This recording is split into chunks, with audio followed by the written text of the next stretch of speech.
In Star Wars Revenge of the Sith, Jedi Knight Anakin Skywalker is outraged at the Council's decision to allow him to be on the Council, but not be granted the rank of Master. Following his outburst, Master Windu asks Anakin to take a seat in an attempt to diffuse the tension and assert his authority. But what if Windu had not told Anakin to sit? How would this change Star Wars history? As we are about to see, a lot changes. After Anakin finishes his outburst, Mace Windu pauses and converses quietly with Grandmaster Yoda. As Anakin continues to stand, his anger intensifies, and unable to hold it any longer, he lets out a sudden burst of Force energy, knocking all the present council members off of their chairs. Windu's lightsaber ignites, with his eyes staring into Anakin's, which are flickering yellow. Obi-Wan is pleading with Anakin to stop, but this falls upon deaf ears, as Anakin is consumed by his newfound powers. Yoda sighs, and raises his hand, using the Force to move Anakin's arms behind his back, then summoning 2 Jedi Sentinels to cuff Anakin, who take him to a holding cell. Unnoticed by any of the council members, Obi-Wan whispered quietly into his comlink, clearly asking for something. The meeting continues with Yoda deciding that he should go to Kashyyyk to help the Wookiees. After the meeting, Obi-Wan visits Anakin in his cell, asking him why he gave in to his anger.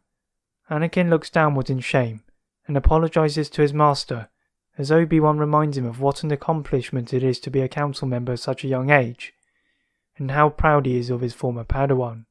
Suddenly, Anakin detected a familiar presence in the Force, and raising his head, he sees his former Padawan Ahsoka Tano, looking tired, standing there with her arms crossed. Anakin is in shock, but he quickly turns to shame as he realizes what he has done. Anakin is released from his cell, and the trio make their way to the council chambers again, where Anakin apologizes to his fellow council members, trying hard to avoid the stare of Windu. Then Ahsoka, to Anakin's surprise, is knighted, evaporating most of the anger he had felt of being denied the rank of Master. Before departing for Kashyyyk, it is Yoda instead of Obi-Wan who lets Anakin know that the Council want him to spy on Chancellor Palpatine. But instead of using Obi-Wan's approach, Yoda is less brash, asking Anakin about his feelings towards the Chancellor and the dark side of the Force possibly surrounding him. Anakin agrees to spy on Palpatine more readily than in canon, as remember, Anakin was more willing to confide in Yoda, having done so with regards to his nightmares about Padme, and also, he is still in a positive mood from the surprise appearance and knighting of Ahsoka. Anakin meets with Chancellor Palpatine in the Galaxy's Opera House, where Palpatine recalls the tragedy of Darth Plagueis the Wise, and how Plagueis had the power to save others from dying. Anakin is intrigued, but not as much as he was in the original timeline, as he is not as disgusted with the Council. The Council meet again to decide who should fight Grievous, and although Anakin mentions that Palpatine requested for him to go, he is happy with Obi-Wan going, as he knows his former master is better suited to fight Grievous. As Obi-Wan leaves for Utapau to confront Grievous, Anakin, this time with Ahsoka, go to meet with Palpatine to inform him of the Grievous situation, as she is insistent on tagging along.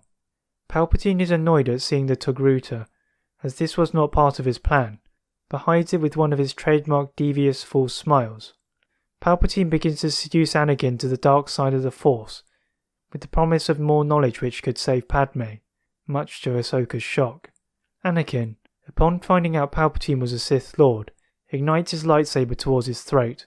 Palpatine, being a master of manipulation, encourages Anakin to kill him and expose him to the Jedi Council, which causes Anakin to deactivate lightsabers.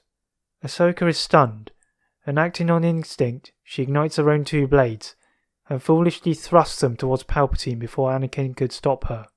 Palpatine sends a bolt of Force lightning at Ahsoka, which she can only partially deflect with her blades, as she is sent flying across the room, stopping short of the wall.